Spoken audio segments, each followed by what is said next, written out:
संसद के दोनों सदनों में आज कोल ब्लॉक आवंटन से जुड़ी फाइलें गुम होने को लेकर जबरदस्त हंगामा हुआ। शोर शराबे की वजह से दोनों सदनों की कार्रवाई कई बार रोकनी पड़ी। लोकसभा 22 अगस्त तक के लिए स्थगित।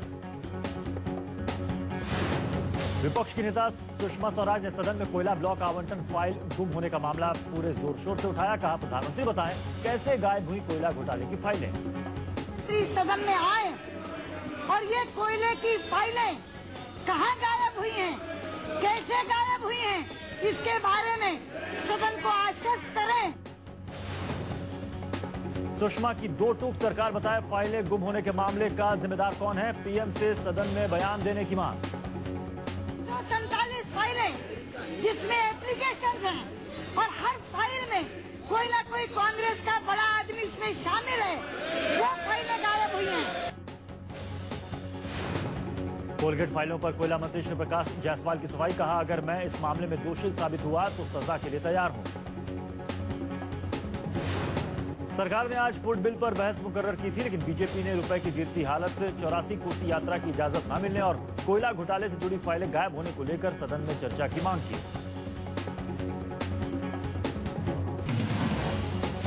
लोकसभा में आज भी भोजन की गारंटी बिल पर चर्चा शुरू नहीं हो पाई। कोयला घोटाले की गुम फाइलों पर हंगामे की भेंट चढ़ गई लोकसभा की कार्यवाही। राजीव गांधी की जयंती के मौके पर आज दिल्ली और हरियाणा में शुरू हुई खाद्य सुरक्षा योजना। शीला का दावा, 84% आबादी को मिलेगा सस्ता अनाज। फूड बिल पर समर्थन के लिए मुलायम के दर पहुंची कांग्रेस। खबरों के मुताबिक समर्थन के एवज में मुलायम ने रखी शर्तें। कांग्रेस ने दिया शर्तें पूरी करने का भरोसा। लोकसभा में फूड बिल पर चर्चा नहीं होने का ठिकरा कांग्रेस ने बीजेपी पर फोड़ा। अजय माकन बोले, आम जनता के हित में बीजेपी बिल का समर्थन करे। चुनावी मौसम में अखिलेश सरकार ने मुस्लिमों को दिया तोहफा। सच्चर कमेटी की सिफारिशों के मुताबिक यूपी की सभी लाभकारी योजनाओं में 20% भागीदारी सुनिश्चित करने का ऐलान। आज लोकसभा में विपक्ष की नेता सुषमा स्वराज जब गृह मंत्री सुशील कुमार शिंदे से उनका हालचाल लेने गई तो वो प्रधानमंत्री की कुर्सी पर बैठ गए। ऐसी परंपरा रही है कि प्रधानमंत्री की खाली कुर्सी पर कभी भी कोई नहीं बैठता। राजनीतिक गलियारों में सुषमा स्वराज की इस गलती के कई मायने निकाले जा रहे हैं। पिछले दिनों सुशील कुमार शिंदे की सर्जरी हुई थी और उसके बाद वो लोकसभा की कार्रवाई में पहली बार शामिल हुए। पाकिस्तान अपनी हरकत से बाज नहीं आ रहा है। पाकिस्तान ने आज 2 बार सीज फायर का उल्लंघन किया। पुंछ में एलओसी पर हमीरपुर और मेंढर में फायरिंग। पाकिस्तानी सिपाहियों ने हमीरपुर और मेंढर में स्वचालित हथियारों और मोर्टार से गोलीबारी की। भारतीय सेना ने मुंह तोड़ जवाब दिया। 40 से ज्यादा आतंकी घटनाओं के आरोपी अब्दुल करीम टुंडा पर दिल्ली के पटियाला हाउस कोर्ट में हमला। पेशी के बाद टुंडा पर कोर्ट परिसर में हमला किया गया। कस्टडी खत्म होने को लेकर टुंडा को आज दिल्ली के पटियाला हाउस कोर्ट में पेश किया गया था। यहीं टुंडा पर कुछ लोगों ने हमला कर दिया। पटियाला हाउस कोर्ट ने टुंडा को 4 दिन की पुलिस कस्टडी में भेजा। इससे पहले भी टुंडा पुलिस की हिरासत में था।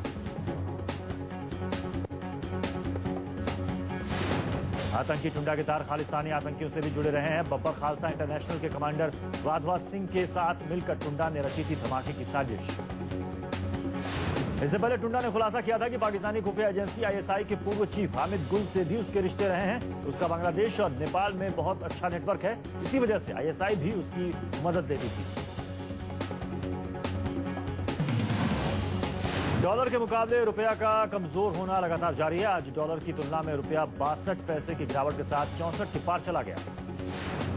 बाजार के जानकारों के मुताबिक बैंकों और इंपोर्टरों की ओर से डॉलर की मांग बढ़ने के कारण रुपया कमजोर हुआ है और सरकार की कोई भी कोशिश कामयाब होती हुई नजर नहीं आ रही। रुपए की बिगड़ती हालत पर वित्त मंत्री ने साधी चुप्पी। रुपए की हालत पर मीडिया के सवालों पर मुंह घुमाकर चलते बने। कमजोर होते रुपए और अर्थव्यवस्था की बिगड़ती हालत पर मोदी ने केंद्र सरकार को निशाने पर लिया है। मोदी ने कहा, जनता को देश की मौजूदा लीडरशिप पर भरोसा नहीं है। बीजेपी ने रुपए की गिरती साख को लेकर सरकार पर हमला बोल दिया है। शहनवाज हुसैन बोले, अर्थशास्त्री पीएम के रहते देश की अर्थव्यवस्था चौपट हो रही है, देश का बंटाधार हो रहा है।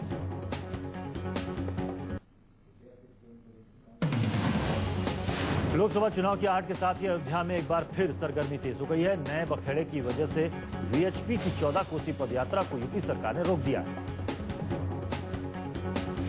यूपी सरकार को 84 कोसी परिक्रमा के बहाने राम मंदिर मुद्दा गरमाने का शक। यूपी सरकार ने वीएचपी के 25 अगस्त से 13 सितंबर के बीच प्रस्तावित अयोध्या की 84 कोसी यात्रा निकालने की अनुमति देने से इनकार कर दिया है। 84 कोसी परिक्रमा पर बैन के बाद फैजाबाद और अयोध्या में धारा 144 लागू कर दी गई है। अयोध्या 84 कोसी यात्रा 6 जिलों फैजाबाद, बाराबंकी, गोंडा, अम्बेडकर नगर और बस्ती और बहराइच से होकर गुजरती है। विश्व हिंदू परिषद के नेताओं की मुलायम सिंह यादव के साथ हुई बैठक पर मंत्री आजम खान ने ऐतराज जताया। आजम ने कहा, इस मुलाकात से अल्पसंख्यक समुदाय में नगर और बस्ती और बहराइच से होकर गुजरती है। विश्व हिंदू परिषद के नेताओं की मुलायम सिंह यादव के साथ हुई बैठक पर मंत्री आजम खान ने ऐतराज जताया। आजम ने कहा, इस मुलाकात से अल्पसंख्यक समुदाय में गलत संदेश जाएगा। अयोध्या विवाद सुलझाने को लेकर 17 अगस्त को अशोक सिंघल और स्वामी चिन्मयानंद मुलायम से मिले थे। बीएचपी ने यात्रा को तय तारीख पर करने की चेतावनी दी। बीजेपी ने 84 कोसी परिक्रमा पर रोक पर सख्त ऐतराज जताया। रविशंकर प्रसाद का बयान, सदन में उठाएंगे परिक्रमा पर रोक का मामला। बीजेपी सांसद कीर्ति आजाद के मुताबिक 84 कोसी परिक्रमा यात्रा पर यूपी सरकार की लगाई गई रोक गलत है। हर धर्म के लोगों को अपने धार्मिक कार्य करने की इजाजत होनी चाहिए। कांग्रेस महासचिव दिग्विजय सिंह ने अरुण जेटली की लगातार बढ़ रही दौलत पर सवाल उठाए हैं। दिग्विजय ने ट्वीट किया कि सभी सांसदों में जेटली की धन दौलत सबसे ज्यादा है। दिग्विजय ने एक ब्लॉग का लिंक देते हुए ट्वीट किया, सभी सांसदों में अरुण जेटली की दौलत सबसे ज्यादा है। क्या अरुण प्रतिक्रिया देंगे? इस ब्लॉग को हटाने की कोशिश की गई, लेकिन अब ये लोगों के बीच है। बाबा अमरनाथ यात्रा का आज आखिरी दिन, शेषनाग से निकली पवित्र छड़ी मुबारक।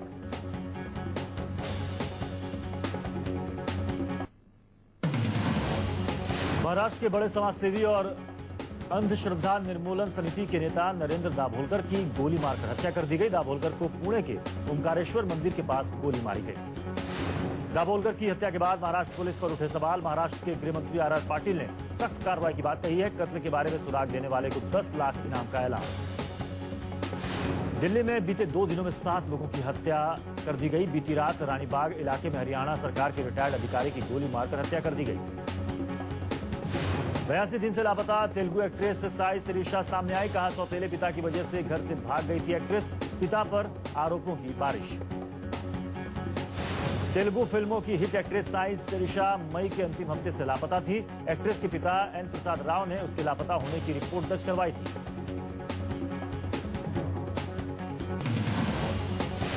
दिल्ली में सस्ते प्याज पर सियासी ड्रामा। कांग्रेस के स्टॉल पर प्याज का दाम 48 रुपए, वहीं बीजेपी और आम आदमी पार्टी का दावा, उनके स्टॉल पर 40 रुपए में बिक रही है प्याज। एक दिन बाद ही बीजेपी और आम आदमी पार्टी के सस्ते प्याज का स्टॉल हुआ गायब। बीजेपी लीडरों के पास प्याज का स्टॉल बंद करने का नहीं है कोई जवाब।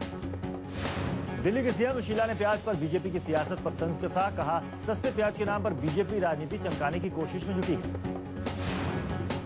दिल्ली बीजेपी ने छेड़ा शीला सरकार के खिलाफ मुहिम। गली मोहल्लों में जाकर बीजेपी कार्यकर्ता कर रहे हैं लोगों से मुलाकात। खोला महंगाई के खिलाफ मोर्चा। ओडिशा विधानसभा का आज से मानसून सत्र शुरू। 7 दिनों के सत्र में चिट फंड घोटाले में बीजू सरकार को घेरने के फिराक में विपक्ष। श्रीनगर में प्रदर्शनकारियों का हंगामा। अपनी मांगों को लेकर सैकड़ों की तादाद में प्रदर्शनकारियों ने मार्च निकाला। पुलिस ने दर्जनों प्रदर्शनकारियों को गिरफ्तार किया। तालकटोरा स्टेडियम के बाहर बीजेपी वर्करों का प्रदर्शन। कांग्रेस के फूड बिल योजना के खिलाफ नारेबाजी। सोमवार को बिहार के खगड़िया में ट्रेन से कटकर 28 लोगों की जान चली गई और कई जख्मी हो गए, मगर लोग हादसों से सबक लेने के लिए तैयार नहीं हैं। यूपी के सीतापुर में दिखी लापरवाही। यूपी के सीतापुर में त्योहारों के मौसम में लोग मंदिरों और तीर्थ स्थानों पर जाने के लिए खतरनाक तरीके से ट्रेन में सफर कर रहे हैं। ट्रेन की छत, दरवाजे, खिड़कियों पर लोग जान हथेली पर रखकर सफर कर रहे हैं। पश्चिम बंगाल में जोरदार बारिश से लोग हुए परेशान। कोलकाता में तेज बारिश से गली मोहल्लों में सैलाब सा नजारा। हैदराबाद में तेलंगाना समर्थकों का प्रदर्शन। टीआरएस वर्करों ने जल्द से जल्द तेलंगाना बनाने की मांग को लेकर निजाम के शहर में प्रदर्शन किया। भारत और बांग्लादेश के बीच टेक्सटाइल सेक्टर में सहयोग को लेकर हुआ करार। इस मौके पर दिल्ली आए बांग्लादेश के कपड़ा मंत्री ने कहा, करार से दोनों मुल्कों का होगा फायदा। आज पूर्व प्रधानमंत्री राजीव गांधी की 69वीं जयंती है। इस मौके पर दिल्ली के वीरभूमि पर प्रधानमंत्री मनमोहन सिंह के साथ पूरे गांधी परिवार ने श्रद्धांजलि दी है। सोनिया, राहुल, प्रियंका के साथ रॉबर्ट वाड्रा भी श्रद्धांजलि देने पहुंचे थे। देश के कई इलाकों में आज रक्षाबंधन का त्योहार मनाया जा रहा है। हिंदू पंचांग के मुताबिक आज सुबह 10:22 से सावन पूर्णिमा शुरू हो रही है। दिल्ली समेत देश के कई हिस्सों में रक्षाबंधन आज बहनें बांध रही हैं भाइयों की कलाई पर राखी। आज डीटीसी की बसों में मुफ्त में सफर करेंगी बहनें। पंचांग के मुताबिक राखी बनाए जाने की तारीखों को लेकर लोगों में फैली बेचैनी। दिल्ली के बाजारों में राखी की खरीदारी करने उमड़ी भीड़। तारीख का पता नहीं होने से परेशानी में पड़े लोग। भाई बहन के त्योहार राखी के मौके पर पीएम ने देश को बधाई दी है। कहा, राखी रिश्तों की मजबूती और समाज को मजबूत करने वाला त्योहार है। नरेंद्र मोदी ने भी मनाया राखी का त्योहार। गांधीनगर में मोदी ने कहा, राखी के मौके पर भारत माता की रक्षा का संकल्प लेना चाहिए।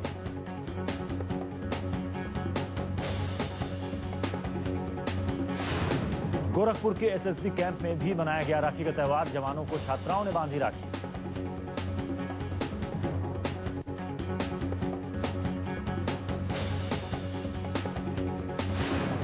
बॉलीवुड भी भाई बहन के त्योहार में रंगा दिखा। एक्ट्रेस बिपाशा बासु ने फिल्म डायरेक्टर सोहम शाह को बांधी राखी। सोहम काल और लट जैसी मल्टी स्टारर फिल्में डायरेक्ट कर चुके हैं।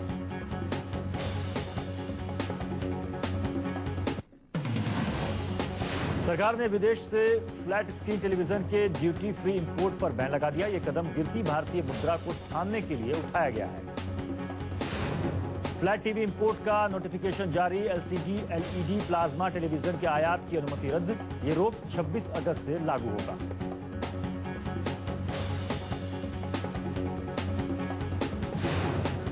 रुपए में आई भारी गिरावट का असर अब दिखने लगा है। जेपी मॉर्गन ने भारत की रेटिंग घटाकर न्यूट्रल कर दी है। वहीं मूडीज ने भारत का रेटिंग आउटलुक स्टेबल रखा है और सॉवरेन रेटिंग Baa3 पर कायम। दिल्ली सरकार ने अपने कर्मचारियों की रिटायरमेंट उम्र 2 साल बढ़ाकर 62 साल कर दी है। दिल्ली सरकार के इस फैसले से करीब 12,000 कर्मचारियों को फायदा होगा। देश के सबसे बड़े बैंक एसबीआई के चेयरमैन प्रदीप चौधरी को बैंक का प्रदर्शन अच्छा रहने का भरोसा है। प्रदीप चौधरी ने भरोसा जताया कि इस साल एसबीआई की लोन ग्रोथ 20% रहेगी।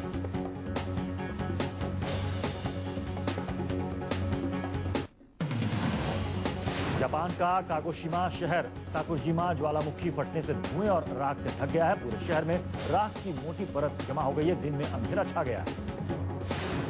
साकुजिमा ज्वालामुखी से लावा निकलकर 1 किलोमीटर के इलाके में फैल गया है। ज्वालामुखी में धमाके के बाद पहाड़ की कई बड़ी चट्टानें लुढ़क कर नीचे गिरने लगी। अमेरिका के उत्तर पश्चिमी इलाके इडाहो के जंगल में लगी भयानक आग के कारण 2250 घर खाक हो गए हैं और करीब 60,000 लोगों को वहां से हटने के लिए मजबूर होना पड़ा है। खबरों के मुताबिक आग पर काबू पाने के लिए 1000 से ज्यादा फायर फाइटर्स मौके पर पहुंच गए हैं। अमेरिका के एल्क इलाके में 9 दिन से आग लगी हुई है। इस इलाके में आग से अब तक 81 घर जल चुके हैं। आग 1.25 लाख एकड़ इलाके में फैली हुई है।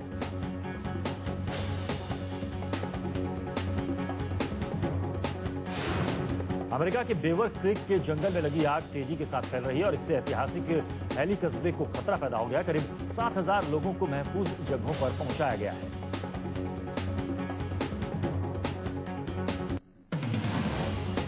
पाकिस्तान के पूर्व सैन्य शासक जनरल परवेज मुशर्रफ पर बेनजीर भुट्टो की हत्या के सिलसिले में 3 आरोप लगाए गए हैं।